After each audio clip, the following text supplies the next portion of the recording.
안녕하세요. 23년 1월 29일 오늘은 과자 달콤한 유혹이라는 책으로 리뷰를 시작해 보도록 하겠습니다. 이 책을 지은 이 작가는 안병수라고 하는 분이고요. 이분은 원래 국내 유명 이 과자 회사의 신제품 개발부와 구매부에서 근무했었고 1991년부터 94년까지 이 회사의 일본 도쿄 사무소에서 파견 근무를 했었어요. 그러면서 이 근무를 하는 과정 안에서 일본의 그 거래처 사장이 죽게 되고, 이 생활 습관병이지. 생활 습관병뿐이 아니라 이 제과회사에서 아니면 이 식품 첨가물, 이런 것들이 얼마나 이 사람의 건강에 유해한지를 알리기 위해서 이 책을 썼노라고 하시고요. 그리고 그런데 이분 자체가 이제 건강에 이제 문제가 생겨요. 그래서 건강에 문제가 생기면서 이 회사에 대한 여러 가지 그러니까 이분이 담당하고 있는 그 공장장이 해야 되는 그런 역할이라거나 이런 것들이 얼마나 사람들의 건강에 참 나쁜 그런 이제 본인 자녀에게 나는 뭔가를 열심히 개발을 하지만 내 아이에게는 절대 못 먹게 하는 뭐 이런 여러 가지가 이제 납득이 좀 안 되는 이런 생활을 음, 정리를 하신 거죠. 그리고 그 유해함을 많이 알리기 위해서 이 책을 썼다고 작가분이 말을 하고 있습니다. 자, 그러면 본격적으로 들어가 보겠습니다. 네, 이게 뭘까요? 네, 생활 습관병이죠. 자, 얼마 전부터 대한내과 학회는 편말 하나를 갈아 달았다. 성인병이란 용어를 생활 습관병으로 바꾸기 위해서다. 우리가 이렇게 알고 있는 성인병이 잘못된 생활 습관에 의해 생긴다는 게 그 이유다. 하지만 종전까지만 해도 40대 이후에 성인을 주 타깃으로 했던 성인병, 그러니까 40대 이후에 걸리는 성인병 아니 생활습관병이 최근 들어서 젊은 층까지 무차별 공격한다는 점에서 그 결정을 부추겼을 것이다. 이른바 문명병으로 불리는 이 질병은 이제 연령을 초월하는 아주 무서운 병마로 돌변했다라고 하면서 이 생활습관병에 대해서 이제 무섭게만 하고 있어요. 여기서 우리가 주목해야 할 점은 생활습관병이 불과 1세기 전만 해도 희귀병이었었는데 가공할 이 질환들은 20세기에 들어서 폭발적으로 증가했다. 이런 추세라면 가까운 장래에 거의 모든 사람들이 이 질환의 희생자가 될 것이다라고 건강 전문가들은 전망하고 있습니다. 생활습관병에 걸리지 마세요라는 해괴한 말로 인사하는 시대가 곧 올지도 모른다. 우리 옛날에 굶어가지고 아침 인사가 잘 잤어 뭐 이게 아니라 아침 드셨어요? 어, 아침을 먹었냐, 점심을 먹었냐, 끼니 때문에 힘들었던 우리의 이런 여러 가지로 인사가 밥을 먹었냐라는 게 인사이듯이 아마도 우리가 정말 생활병에 걸리지 마세요가 인사가 될 수 있다라는 말을 하고 있네요. 최근 들어 공교롭게도 세계 최대의 패스트푸드 체인점인 최고 경영자 2명이 잇따라 숨지는 사건이 발생했다. 사연은 심장병과 암이었다. 그러나 우리는 이러한 불상사의 배경에 대해 관심이 없다. 불행을 당한 이 두 사람 모두 패스트푸드 마니아였다라는 사실이 그저 남의 일일 뿐이다라고 얘기하고 있어요. 세상에 너무나 많은 모순이 있다. 우리는 그 모순을 인정하면서도 그다지 심각하게 받아들이지 않는다라고 하면서 이제 작가가 본격적으로 이 책에 이야기하고 있습니다. 네.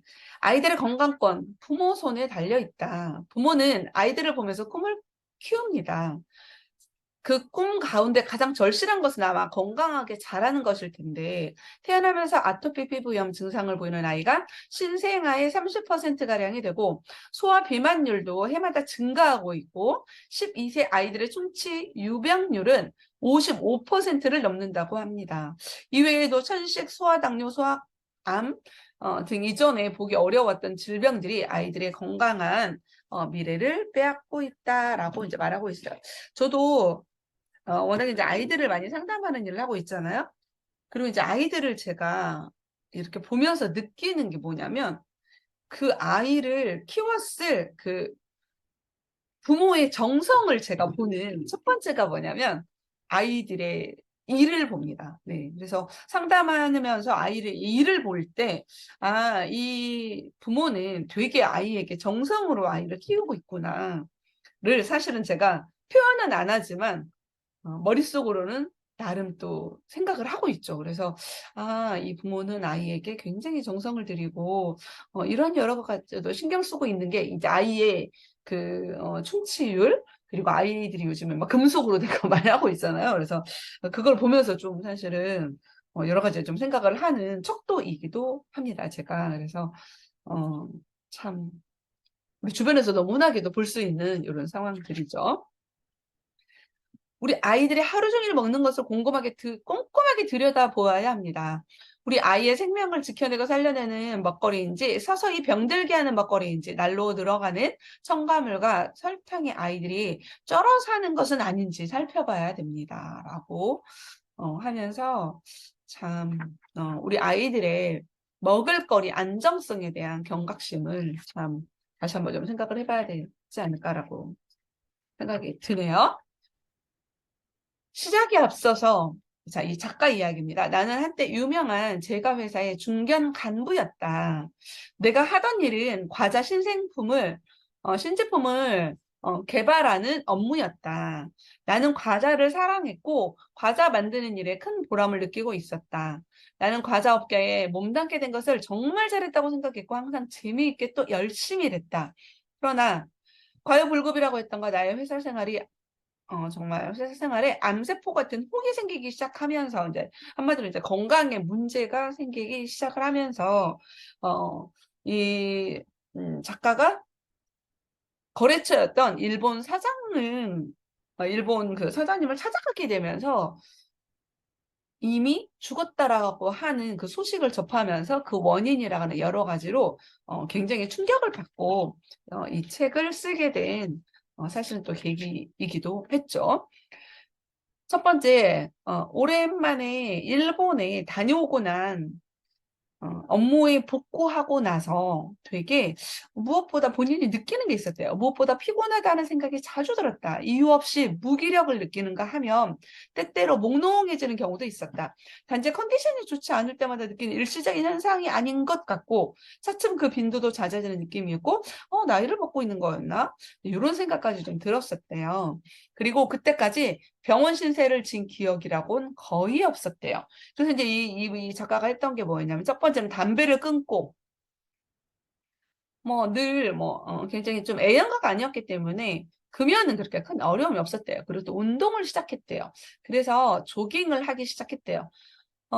그리고 정말 그렇지만 그 처방이 아주 예, 기대만큼 아주 효과적인 성공은 아니었다라고 합니다. 담배도 끊고 매일 운동도 이렇게 열심히 하고 막 이랬었지만 정말 매일매일 운동을 해도 까닭없이 정말 피곤함과 무기력함이 근본적으로 해결이 되지 않았대요. 그래서 이 건강상 이런 게 여러 가지 뭐였지? 라고 하면서 이제 일본에 저기를 찾아갔었던 거죠. 자, 우리 주변에 폭력성을 가진 이 청소년들이 되게 많잖아요. 청소년의 폭력 환경을 조장하는 것은 무엇일까? 놀랍게도 그것은 식생활에 있대요. 잘못된 식생활 이런 여러 가지가 비행 청소년을 만드는 주범이고 이 심리학, 영양학이라고 하는 학문 분야를 굉장히 이제 활성화되게 만드는 그래서 정말 예, 연관성이 있다라고 저도 생각을 좀 하고 있고요. 비행 청소년들을 선도하는 과정에서 겪은 여러 가지 사례를 통해서 보면 최근 범람하고 있는 가공식품들이 인간의 행동에 어떤 영향을 미치는지에 대해서 미국을 비롯한 선진국에서는 어떤 연구들이 먼저 진행됐었는지, 그리고 청소년 교육에 종사하는 이 사람들이 식생활의 중요성을 어떻게 이해하고 대처하는지에 대해서 이제 여러 가지 이제 책들을 통해서 많이 나와 있는데, 여기 한 사례를 제가 들어볼게요. 저에게는, 음, 저에게는 지난 봄에 고등학교를 마치고 곧바로 취직한 남동생이 하나 있습니다. 그는 중학교 때부터 말썽을 부리기 시작했습니다. 어린 나이에 담배를 피웠는가 하면 펌허를 하고 나팔바지를 입고 다니는 불량기까지 그득했습니다. 동생은 어릴 때부터 성격이 급한 편이었습니다. 작은 일에도 곧장 화를 냈고 성질이 나면 물벌거리지 않는 아이였습니다. 저는 처음엔 타고난 성미 탓이려니 생각했습니다만 지금 생각해보니 그 애가 어릴 때부터 유난히 단 것을 많이 먹었던 게 마음이 걸립니다. 3살까지 거의 사탕을 입에 물고 있었으니까요. 초등학교에 들어가면서부터 그 애는 인스턴트 식품과 주스를 탐닉하기 시작했었고 그런 까닭이었는지 2, 3학년 때에는 습진과 같은 알레르기로 고생을 했습니다. 사람들은 참 이상합니다. 모두들 음식이 중요하다고 생각하면서도 여전히 청량음료, 과자, 인스턴트 식품을 먹습니다. 주위에서 잘못된 식생활로 인해 문제가 생기는 것을 보고도 자신들과 관계없는 일이라고 생각하지요. 문제의 식품보다 더 나쁜 게 바로 이와 같은 안일한 사고가 아닐까요? 라고 하면서 내가 먹는 이런 식품, 내가 먹는 음식이 아이의 어떤 여러 가지 그 성격까지도 영향을 주고 있는지에 대해서 말을 하고 있고요. 네. 여러분이 아마 알고 많이 있을 거예요. 베스킨라빈스. 저도 아이들에게 공부 잘하고 습관을 적으로 우리 아이들 학습에 집중하면 이렇게 베스킨라빈스를 막 선물로 막 주고 그랬었는데 지금은 이제 그러지 않고요. 이제 부모님께 커피를 선물로 나가죠. 부모님께 커피도 나쁜 건가? 네. 자, 창업한 지 10여 년 만에 그들은 미국 전역에 사업장을 갖게 됐대요. 아이스크림 워낙에 좋아했었던 이 청년들이었고요. 사업을 시작한 지 20년쯤 된 후에 창업자 가운데서 한 사람이 세상을 떠나게 됩니다. 숨진 사람은 나중에 합류했던 동생이었었고 그 당시 54세, 아직은 한창 일할 나이였습니다. 사인은 심장마비였습니다. 자, 숨진 그는 100kg이 넘나드는 비만형 체구였고요. 나머지 한 사람의 창업자도 건강이 좋지 않는다는 점이 이제 문제인 거죠. 그 역시 비만과 싸워야 했었고 이미 당뇨 증상이 있었고 고혈압 때문에 전전긍긍해야 했습니다. 직업이 문제였을까요? 그들은 지난 20여 년간 엄청난 양의 아이스크림을 먹어왔었고 신제품을 만들기 위해서 또 품질 관리를 위해서 먹기 싫어도 먹어야만 했습니다. 자, 그에게는 외아들이 있었습니다. 그 외아들은 당시 가 20살이 넘는 청년이었고 아직 애송이에 불과한 아들이 그의 사업을 비토하기 시작한 것입니다. 그의 아들을 평소 존경하며 따르던 아저씨가 심장마비로 불황하게 세상을 떠난 이유와 아버지가 이렇게 병치레를 하는 이유를 아이스크림에서 찾으려고 했고 따라서 아버지의 사업을 달갑게 여기지 않기 시작했습니다. 아버지로서는 당연히 하나밖에 없는 아들이 사업을 계승해 주길 바랐지만 젊은 아들은 아버지의 뜻을 끝내 거역하고 가출해 버렸습니다. 그때 회사는 이미 미국 최대의 아이스크림 재벌이 되어 있었지만 그 아들은 아버지의 성공적인 사업에 도무지 의미를 부여하지 않았습니다. 네. 그 세계 최대의 아이스크림 상업자, 영욕의 발자취. 아이스크림 영욕의 발자취. 누구죠? 네. 여기, 어브 러빈스. 라빈스요, 보이죠? 일찍 숨진 그의 사업 파트너, 동생은 누구냐면, 네, 버트 베스킨. 그리고 창업자의 아들은 지금 채식 운동가로 널리 알려져 있는 존 러빈스. 네. 근데 지금도 되게 많이 활성화되어 있고요. 전 세계적으로 아마 이렇게 잘 되어 있는 아이스크림 회사는 없지 않을까? 이런 생각이 좀 들어요. 그래서 이제 아들이죠. 우리가 잘 알고 있는 존 로빈스의 인생혁명, 저도 이 책 읽어봤었고, 육식 건강을 망치고 세상을 망친다라는 책을 보면 굉장히 또 충격적이죠. 채식주의자이자 환경운동가이고 식품 건강 전도사 이 젊은 로빈스는 이제 더 이상 재벌 2세가 아니다. 섬에서 나온 그는 미국 전역을 돌며 식생활과 관련된 건강 메시지를 전파한다. 인간, 자연, 식품의 숭고한 질서를 거역하는 모든 제품을 비판했고 그것과 관련한 회사와 이 업자들을 고발했다. 물론 부친이 이끌고 있는 아이스크림 사업도 예외는 아니었다. 강연장에서 참석자가 이렇게 물었대요. 왜 부와 명예를 받아오고 부친의 슬하를 떠났냐? 그건 거침없이 대답했대. 내가 만일 떠나지 않았다면 아마도 지금쯤 내가 뚱뚱하게 이를 데 없는 제 모습을 보고 있을 거다. 그리고 지금 저는 행복하지만 거울 속에 비친 뚱보는 절대로 행복할 수가 없다. 라고 말을 하면서 굉장히 좀 건강한 활동을 하고 있죠. 그리고 본인이 받아야 되는 이 모든 유산을 포기를 했습니다. 그럼에도 불구하고 우리는 너무나 열심히 많이 베스킨라빈스 아이스크림을 사서 먹이고 있죠, 아이들에게. 네. 자, 여기 이제 어떤 사례가 이렇게 또 나오는데요. 저희 남편은 회사에서 어쩔 수 없이 아이스크림을 먹지만 집에서는 결코 입에 대지 않아요. 저희 남편이 회사에서 아이스크림을 먹는 날은 금방 알 수 있죠. 그날은 잠잘 때면 늘 코를 골거든요. 네. 참, 네. 그래서, 좀 무섭네요. 그죠? 그리고, 네. 여기 이제, 이 지은이도 아까 이제 문을 닫은 야마시타 제가의 그 사장님을 찾아갔는데, 그분이 죽었다라는 이야기에 충격을 좀 받고, 그리고 돌아와서 이제 본인 자녀들에게 이제 과자를 못 먹게 하는 이제 이런 여러 가지들을 이제 아이들이 먹지 말란다고 먹지 않진 않잖아요.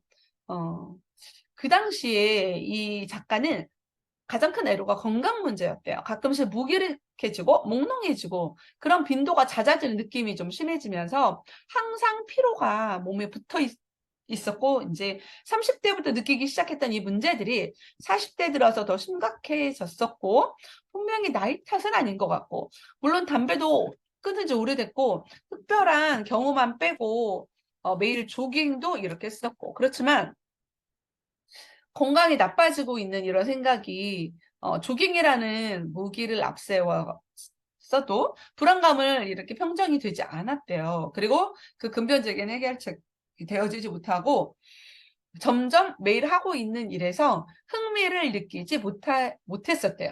그래서 정말 자식에게는 먹이지 말도록 지도를 하면서 나는 그 식품을 열심히 만들고 있는 그 본인 모습을 보면서 되게 내가 하고 있는 일이 어떤 의미가 있을까? 나는 어떤 사람이지?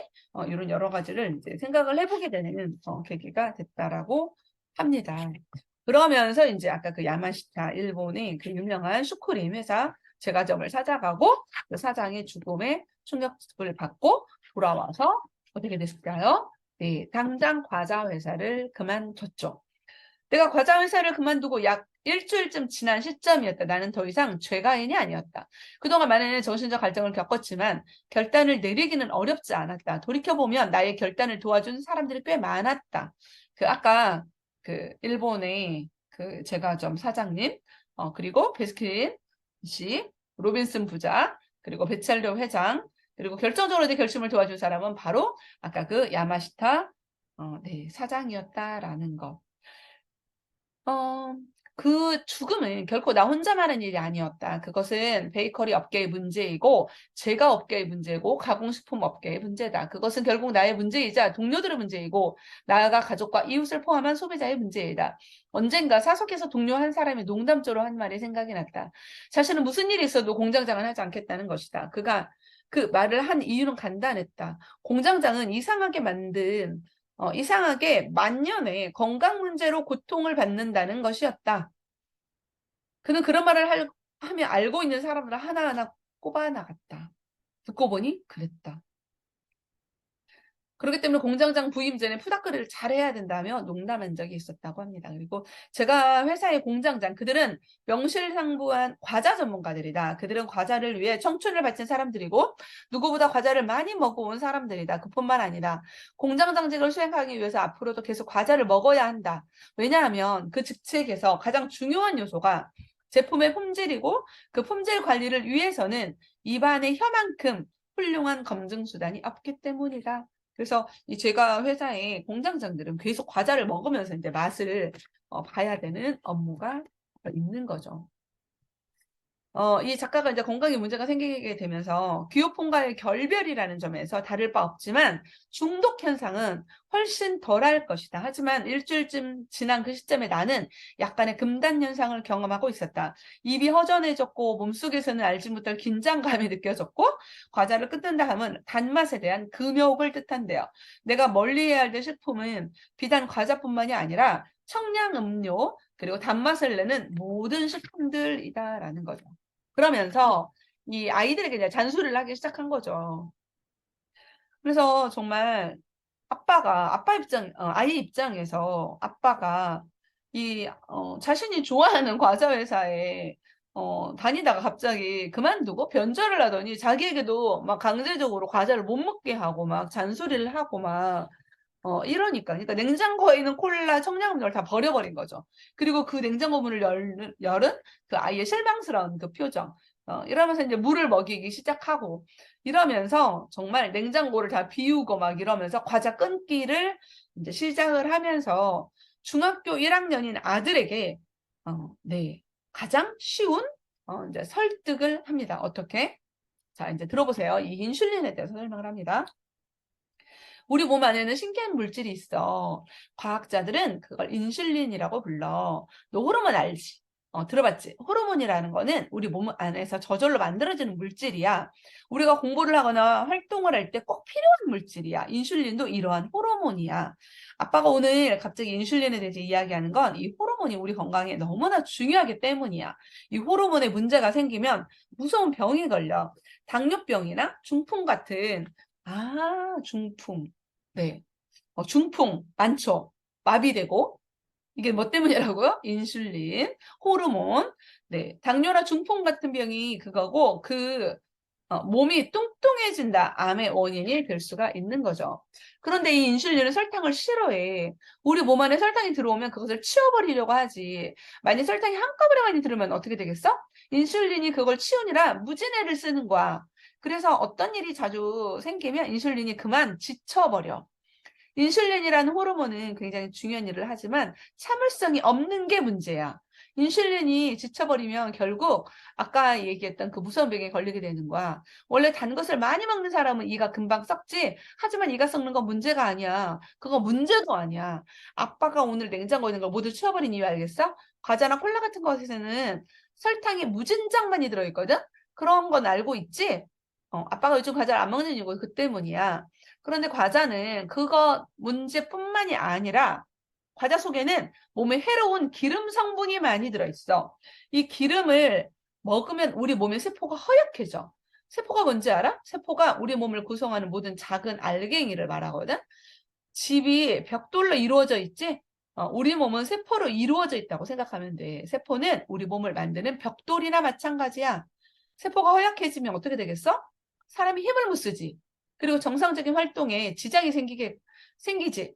여러 병에 걸릴 수도 있고, 요즘 확인된 걸 보면 과자 속에 들어있는 기름이 심장병을 일으킬 수도 있대. 그뿐만 아니야. 우리가 좋아하는 과자나 음료수 속에는 여러 가지 화학물질이 들어있거든. 화학물질은 원래 사람이 먹으면 안 되는 거잖아. 이 물질이 우리 몸에 들어가면 암을 일으키는 경우가 많아. 요즘 과학자들이 연구한 걸 보면 화학 물질이 우리 뇌 활동에 가장 큰 지장을 준다고 해. 뇌에 문제가 생기면 어떻게 되겠어? 사람이 생각을 제대로 못하는 거고 그 정신병에 걸릴 수도 있겠지. 어때? 공부하는 학생들은 특히 이런 걸 먹으면 되겠어, 안 되겠어? 이제 이러면서 인슐린에 대한 네. 그래서 예전엔 이런 거가 잘 몰랐지만 요즘엔 과학자들이 하나둘씩 밝혀내고 있고 아빠도 이제부터 그런 거 안 먹을 거야. 과자를 치워서 기분 나빴겠지만 참자. 이제 이러면서 얘기해요. 그러면서 이제 그 가정에 슬로푸드가 이제 들어가게 됩니다. 첫 번째는 설탕을 비롯한 정제, 이게 나쁜 거를 말하는 거죠. 우리의 문제의 줄기는 세 가지로 나누어진다. 첫 번째, 설탕을 비롯한 정제당. 그리고 두 번째, 이 쇼트닝 같은 나쁜 지방. 셋째, 수백 종에 달하는 식품 첨가물. 네. 네, 이런 게 이제 가장 나쁜 거죠. 그래서 이것만 피하면 되는 걸까? 네, 피해서 될 일은 아닌 거죠. 우리가 늘 의식하고 있어야 되겠죠. 자, 그리고 네, 이게 뭘까요? 네, 부엌이 없는 집입니다. 어, 국내 한 경제신문은 우리나라 모 식품회사의 마케팅 정책에 대해 소개 기사를 이렇게 싣고 있다. 5년 후 또는 10년 후 우리의 주거 환경은 어떤 모습을 띠고 있을까? 국내 유력 종합식품업체의 하나인 이 회사는 부엌이 없는 집이라는 청사진을 제시한다. 주부들이 부엌에서 일할 필요가 없게 만들어 편리하고 위생적인 식생활 문화를 창출하겠다는 것이다. 이 회사의 총괄 부사장은 집에서 식사할 때에도 전자레인지에 간단히 데우기만 하면 되는 식품을 지속적으로 개발할 계획이다. 네. 부엌 없애기 프로젝트의 단계인 계획표와 부엌은 없고 전자레인지와 탁만 둥그러니 놓여있는 가정의 거실. 네, 이런 게 많이 있는데요. 네. 저도 이제 가끔 회사 거 가끔 사용합니다. 아주 자주는 아니거든요. 햇반. 뭔가 뭐라고 해야 되죠? 라면을 먹지 않으려고 햇반을 전자레인지에 돌려서 먹는 경우가 있죠. 네. 그리고 이제 여러 가지 이제 가공식품을 전자레인지에 데워 먹는 거예요. 조차 어쨌든 끼니를 때우기 위해서는 네, 된다고 하지만 건강을 위한다면 절대 또 하면 안 되는 행동 중에 하나겠죠. 그리고 이제 이거 전자레인지, 전자레인지 저도 참 빠른 결단력. 나쁘다는 얘기 듣고 바로 버렸거든요. 러시아, 우리가 과학하면 또 러시아잖아요. 그 러시아 과학자들이 전자레인지에 대해서 굉장히 안 좋게 비판을 했고, 이 모든 전국의 전자레인지를, 폐쇄 처리를 했죠. 금지를 하고. 제가 정말 20, 30년 전에 그 책 읽고 너무 충격받아가지고, 신혼여행, 저기 뭐죠? 결혼 필수품 중에 하나잖아요. 그래서 40월, 그때 돈으로 45만 원 주고 산 것 같아요. 바로 없앴죠. 자, 전자레인지에 대한, 자, 이거 보세요. 부엌 없애기에 대해 시비를 따지기 전에 우선 전자레인지에 대한 언급이 귀에 거슬린다. 전자레인지라 함은 식품 영양 측면에서 그 위해성이 이미 오래전에 밝혀졌다. 그래서 선진국 지식인 가정에서, 자, 선진국의 지식인 가정이요. 그러면 지식인 가정이 아닌 가정은 있을 수도 있습니다. 선진국의 지식인 가정에서 그것은 이제 더 이상 찾아보기 힘든 구시대의 유물이란 사실을 여러분 익히 알고 있는가? 라고 묻고 있어요. 네. 우리나라 선진국으로 가고 있어요. 저는 지식인 가정 할래요. 네. 즉석에서 먹을 수 있도록 미리 조리된 인스턴트 식품은 건강 측면에서도 경계해야 되면 물론 인간성 말살의 원흉이다. 인스턴트 식품, 인간성 말살의 원흉.